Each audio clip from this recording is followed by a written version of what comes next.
Ya, assalamualaikum halo semuanya, selamat datang lagi di Ruang Developer. Jadi di video kali ini kita bakal ngebahas topik yang sangat penting teman-teman, yaitu tentang struktur data.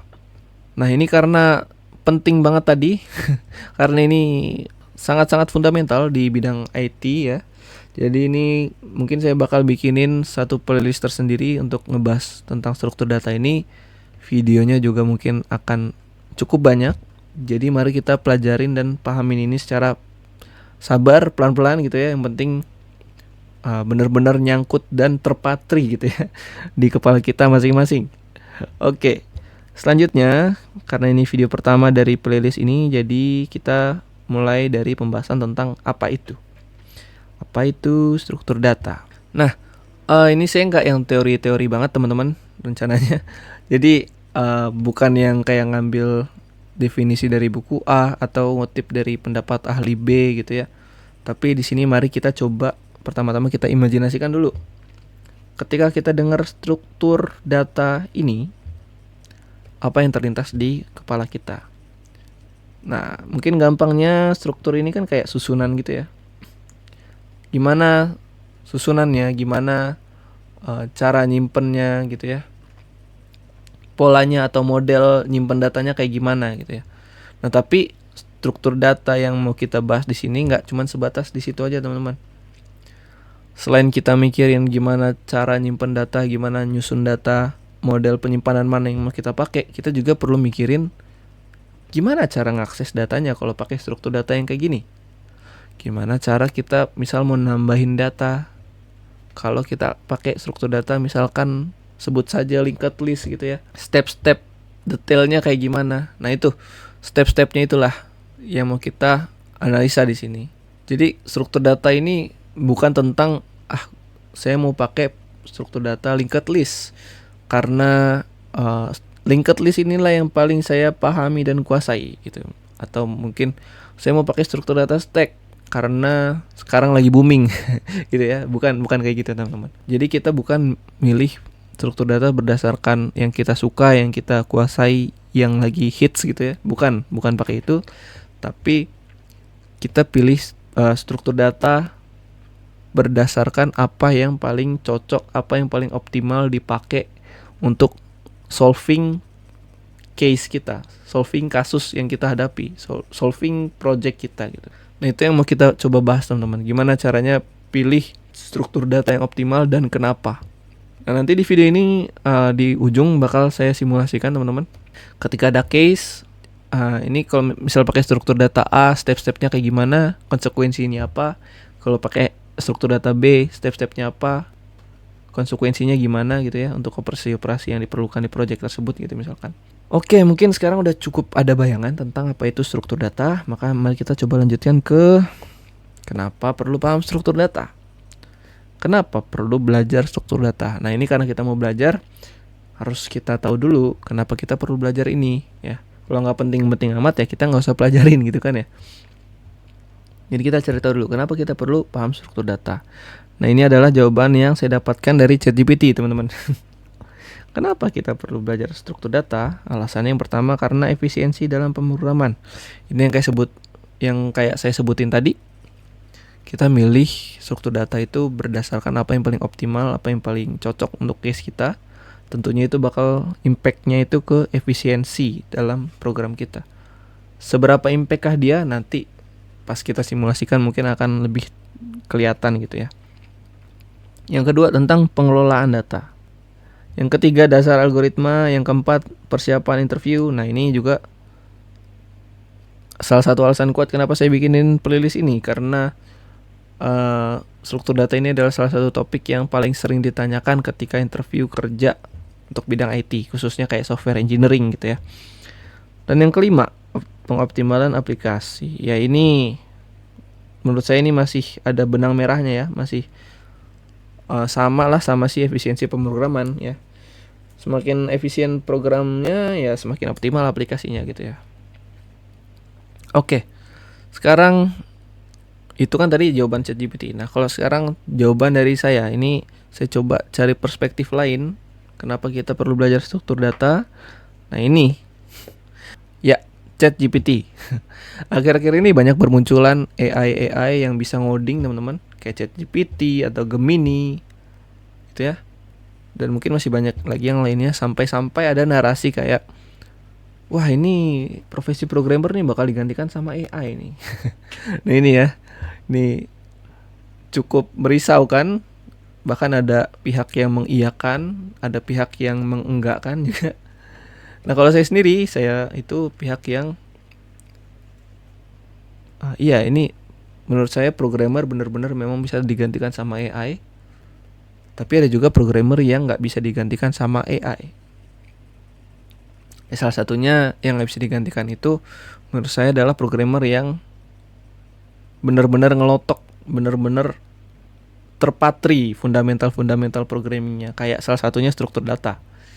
Selain struktur data mungkin ada yang namanya di kuliah tuh desain database misalkan. Ada juga algoritma pemrograman, include sama kompleksitasnya gitu ya. Ada sistem operasi, ada networking. Nah itu basic fundamental itulah yang programmer dengan fundamental itulah yang kuat, itulah yang sulit digantikan sama AI. Sedangkan kalau programmer yang dia terlalu mengandalkan kemampuannya dalam menguasai banyak bahasa pemrograman aja gitu ya, sekedar bisa pakai aja. Nah ini saya kasih contoh di sini. Tada, ini humans versus ChatGPT. Ini saya coba kasih instruksi create simple e-commerce system, e-commerce program pakai bahasa pemrograman Rust. Ya. Ini coba bikinin saya program e-commerce pakai Rust. Dalam hitungan detik langsung kelar teman-teman. Clean code pula, dan harusnya ini works juga ya. Nah sekarang kalau kalian terlalu mengandalkan kemampuan dalam, ya saya bisa pakai bahasa pemrograman Golang, JavaScript, C++, C#, dan semua, pokoknya bisa semua bahasa pemrograman. Tapi cuman sekedar bisa aja gitu ya, bisa pakai aja. Kira-kira kalau kalian jadi sama ChatGPT gitu ya, dikasih task, kira-kira mana yang lebih cepat selesai gitu? Menurut saya kemungkinan besar ChatGPT yang bakal lebih unggul di bidang itu gitu ya. Karena ya tadi, kalian kalau manusia mungkin masih perlu proses untuk pahamin tasnya, terus perlu nge-breakdown, mungkin bikin flowchart gitu ya. Terus mungkin ada proses debuggingnya gitu ya, nyari Stack Overflow dan lain sebagainya. Sedangkan ChatGPT enggak, dalam hitungan detik dia langsung selesai gitu ya.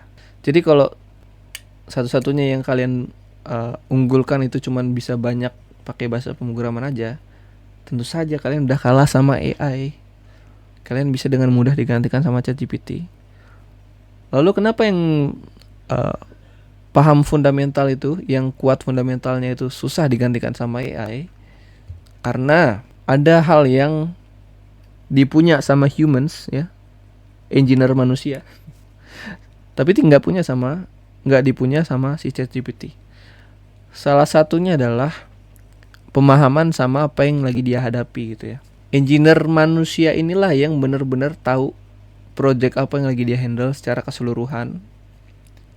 Terus mungkin rekan kerjanya, programmers lain di project itu, style ngodingnya kayak gimana, culture ngodingnya kayak gimana gitu ya. Terus juga sehari-hari di project itu pengimplementasiannya seperti apa. Nah humans inilah yang tahu. Nah dengan yang dia tahu inilah apa yang lagi dia hadapi. Kalau misalkan dia kuat di fundamental tadi, selanjutnya dia bakal tahu, oh dengan case seperti ini bagus pakai struktur data ini, desain database-nya kayak gini. Nah setelah itu barulah dia ngasih komen ke ChatGPT tadi. Dia tinggal ngasih komen aja, tolong bikinin codingan, saya mau pakai struktur data ini, desain database-nya kayak gini, pakai bahasa pemrograman ini, yang lu bikinin yang ini loh gitu, task ini loh. Nah kayak gitu, dia lebih tahu apa yang mau diinstruksikan ke ChatGPT. Ibaratnya kalau di medan perang ya, bisa lagi perang nih, ChatGPT ini mungkin prajurit yang dia ini handal gitu ya, bisa pakai pedang, panah, pakai tombak, tangan kosong. Pokoknya dia nggak terkalahkan kalau urusan adu berantem gitu ya, one on one gitu ya. Dia nggak ada yang bisa ngalahin ChatGPT ini. Tapi humans, manusia dengan engineers dengan pemahaman fundamental yang mantap gitu ya, ini mungkin bisa diibaratin kayak ahli strateginya gitu.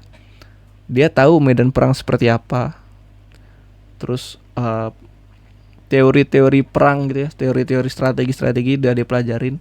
Nah selanjutnya dia tinggal ngarahin si prajurit tidak terkalahkan tadi untuk menang dengan cara paling efisien, paling cepat, paling efektif gitu. Nah kalau dia cuman bisa ngandelin berantem aja gitu ya, bisa ngandelin wah gue jago pedang, gue jago tombak, ya dia bakal tenggelam sama ChatGPT tadi, karena ChatGPT jauh lebih jago dari itu ya. Mungkin kalau diibaratin kayak gitu teman-teman. Makanya fundamental itu penting sekarang, karena orang dengan fundamental kuat inilah yang mungkin masih lama gitu ya bisa digantiin sama ChatGPT-nya atau AI lain gitu ya. Ini pendapat saya aja sih. Kalau misalkan kalian ada komentar lain, bisa diskusi di kolom komentar ya teman-teman. Oke, selanjutnya, nah ini simulasi array dan linked list. Mari kita coba bahas seberapa impactnya pemilihan struktur data dalam performa aplikasi kita atau program kita. Dalam hal ini saya coba nyontoin array lawan linked list aja gitu ya. Nah ini kita mulai dari array teman-teman. Nah untuk array ini saya representasikan di sini dia dalam bentuk locker ya. Harusnya kalian kalau udah belajar algoritma pemrograman array ini udah familiar lah ya. Dia ini stylenya itu ya dia nyimpen data secara sekuensial, dimulai dari indeks 0 ya. Terus ketika dia mau ngeakses pakai indeks, itu kecepatannya, kompleksitasnya O1 gitu ya. Maksudnya gimana tuh? Maksudnya adalah misal kalian ke perpustakaan, terus kalian taruh barang kalian di locker nomor 5 misalkan. Kalian taruh barang kalian di sini, di locker nomor 5 ini. Terus kalian ke perpus, nah terus kalian pulang. Nah pas kalian pulang kalian mengambil barang kalian, dan kalian udah tahu barang kalian ada di locker nomor 5. Pertanyaannya, apakah kalian bakal buka satu-satu locker yang di sini? Oh nomor 0, oh bukan barang saya. Nomor 1, oh bukan barang saya. Lanjut nomor 2, oh bukan barang saya. Gitu? Enggak kan ya? Kalian pasti langsung buka locker nomor 5. Dan benar itu memang isinya barang kalian gitu. Jadi sebanyak apapun locker yang ada di hadapan kalian, kalau kalian tahu indeksnya atau nomor lockernya ya kalian langsung buka sekali langsung benar harusnya gitu kan ya. Nah itulah karakteristik si array. Dia dalam hal mengakses berdasarkan indeks dia paling cepat. Kompleksitasnya O1. Sebanyak apapun data, misal 1000 data, kalau kalian tahu indeksnya, misal indeks 600, ya langsung dia kebuka dalam satu kali operasi akses tadi. Beda halnya dengan linked list teman-teman. Nah ini linked list. Linked list gimana cara diakses? Nah ini misal kalian taruh barang kalian di sini, ya. Nah yang dilakukan linked list ketika kita mau akses itu dia unboxing satu-satu teman-teman. Jadi dimulai dari first, ya ini kotak first, kotak pertama.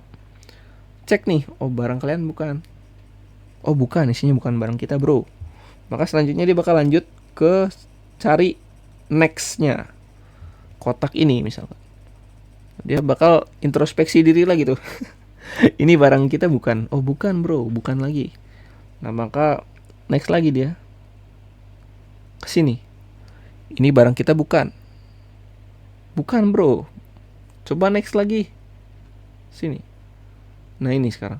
Ini locker kita bukan. Oh iya ini locker kita. Ambil. Nah itu kebayang. Kita perlu nge-unboxing berapa tadi? 1, 2, 3, 4. Pas 4 kita ketemu barang kita. Nah coba kalian bayangin kita punya 10.000 data. Dan barang kalian ada di locker nomor 999. Tadi berapa data? 10.000 ya. 10.000 berarti ya locker kalian ada di 9.999. Berarti untuk akses satu aja tuh, akses barang kalian perlu ada 999 operasi mengakses kotak-kotak tadi. Itu artinya kompleksitasnya ON, teman-teman. Jadi ini bergantung sama berapa jumlah data. Kalau array tadi O1 ya, kalau misalnya data kalian ada 10.000, terus kalian tahu indeksnya di nomor 500, ya langsung kebuka 500. Cuman sekali ngakses doang, locker nomor 500 doang. Sedangkan kalau si linked list enggak, dia perlu ngakses semua kotak-kotak sebelumnya sebelum nyampe kotak kita sendiri gitu. Nah oke, kesimpulannya apa? Kalau untuk kasus ini, ngakses berdasarkan indeks linked list kalah total. Kalah telak, kalah jauh ya. Nah coba kita pelajarin kasus selanjutnya teman-teman. Ini kasus selanjutnya yang mau saya contohin di sini, kasus ketika kita mau coba nyelipin data baru. Anggaplah kita masuk perpustakaan, terus kita janjian lah sama Erik gitu ya. Misal ada Erik teman saya gitu misalkan. Kita ke perpustakaan, terus saya mau naruh data atau mau naruh barang saya itu setelah lokernya Erik. Nah misal lokernya Erik ada di loker nomor 3 gitu ya. Kita tahu nih, Erik udah ngasih tahu loker gue di nomor 3 bro. Oke, Erik. Nah sekarang posisinya semua loker terisi penuh teman-teman, gitu ya. Dan kita tahu array itu udah diinisialisasiin di awal. Size-nya berapa? Misal ini 9 size-nya, ya udah dia cuma bisa nampung 9 data. Nah sekarang kita mau nambah data baru, gimana dong caranya? Nah kalau array dia harus bikin dia harus bikin penyimpanan baru lagi. Kalau mau kayak gini, kalau lebih, kecuali kebetulan di nomor 4 ini kosong, dia bisa langsung masuk kalau kosong. Tapi ini ceritanya lagi penuh. Kalau penuh dia berarti kan tidak sesuai kesepakatan di awal gitu ya. Harusnya datanya cuma 9, ternyata dia harusnya datanya ada 9, tapi ternyata ada data ke 10. Nah, itu berarti kita perlu bikin array baru lagi. Kita perlu cari locker baru, blok locker baru yang isinya 10. Anggaplah di sini ada locker baru, teman-teman. Gitu ya. 1, 2, 3, 4, 5, pokoknya 10 gitu ya. Nah, selanjutnya kita perlu mindahin satu-satu, teman-teman. Ini 0 pindahin ke sini. 1 pindahin ke sini. 2 pindahin ke sini. Erik pindahin ke sini. Nah, data kita yang baru kita mau taruh sebelah Erik, ya udah taruh sebelah sini. 4 taruh sini. Gitu ya. Dan seterusnya sampai locker terakhir taruh. Misalkan kita punya 10.000 locker, ya berarti kita perlu mindahin 10.000 locker. Ditambah teman-teman ya, di sini perlu kalian perhatiin, ini perlu pakai 2 locker loh untuk mindahinnya. Jadi locker yang sebelumnya ini storage sebelumnya untuk nyimpan 9 data plus storage baru yang isinya 10 data. Perlu ada 2 storage data untuk mindahin. Ini cukup boros. Apalagi misalkan kalian posisinya nggak tahu indeksnya si Erik. Ini worst case-nya ya. Kalian nggak tahu indeksnya si Erik itu ada di nomor berapa gitu. Nah, berarti kalau kalian nggak tahu, kalian kan juga perlu ngakses kayak si linked list tadi ya. Kalau kalian nggak tahu indeksnya, kalian perlu ngakses satu-satu mulai dari 0, 1, 2, 3. Nah, habis itu ketemu di nomor 4 baru. Oke, ini kalau pakai array. Sekarang kita coba pakai linked list, teman-teman. Apa yang terjadi kalau kita pakai linked list? Nah, ini misalkan kita mau taruh data di sebelah Erik. Anggaplah Erik di sini datanya, teman-teman. Erik. Nah, gimana caranya? Yang pertama kayak tadi, kita perlu tahu dulu lokasi lokernya si Erik di mana. Cek dulu di sini. Punya Erik bukan? Bukan. Lanjut, next. Punya Erik bukan? Oh iya, punya Erik. Setelah kita tahu Erik di mana, kita cari tahu juga loker setelah Eriknya di apa gitu. Sini.